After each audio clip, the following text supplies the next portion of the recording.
क्या हो अगर आपके घर के अंदर एक ऐसा दरवाजा हो जो आपने कभी पहले नहीं देखा और जब आप उसे खोलें तो वह सीधे एक दूसरी दुनिया में ले जाए जहां से कोई लौट कर नहीं आया। यह कहानी है उस दरवाजे की जो आपकी हिम्मत को आजमाएगा और आपके दिल की धड़कनें तेज कर देगा।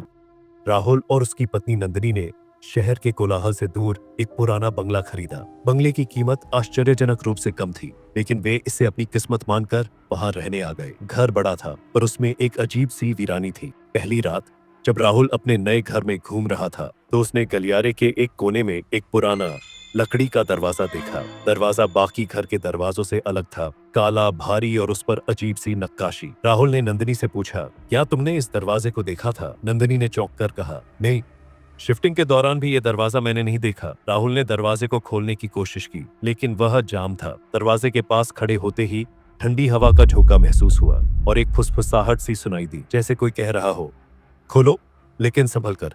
राहुल ने इसे अपना वहम समझा और वहां से चला गया। अगली रात दरवाजे के पास से अजीब आवाजें आने लगी, कभी किसी के रोने की आवाज तो कभी भारी कदमों की। नंदिनी ने डरते हुए कहा, राहुल, मुझे ये जगह ठीक नहीं लग रही, शायद हमें ये घर छोड़ देना चाहिए। लेकिन राहुल ने उसे शांत रहने को कहा। तीसरी रात राहुल ने दरवाजे को खोलने का फैसला किया। उसने पुरानी चाबी ढूंढी जो घर के पिछले मालिक ने उसे दी थी। जैसे ही दरवाजा खुला, एक अंधेरी सुरंग दिखी। सुरंग से ठंडी हवा और अजीब सी बदबू आ रही थी। राहुल ने नंदिनी को पुकारा, लेकिन उसने उसे मना किया। राहुल, मुझे बहुत डर लग रहा है, मत जाओ अंदर। राहुल ने सुरंग में कदम रखा। सुरंग के अंदर अजीब अजीब आकृतियां दिखने लगीं। दीवारों पर खून के धब्बे थे और किसी के चीखने की आवाजें गूंज रही थीं। तभी राहुल को महसूस हुआ कि पीछे का दरवाजा अपने आप बंद हो गया है।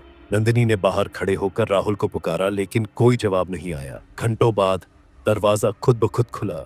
राहुल बाहर निकला, लेकिन अब वह वैसा नहीं था।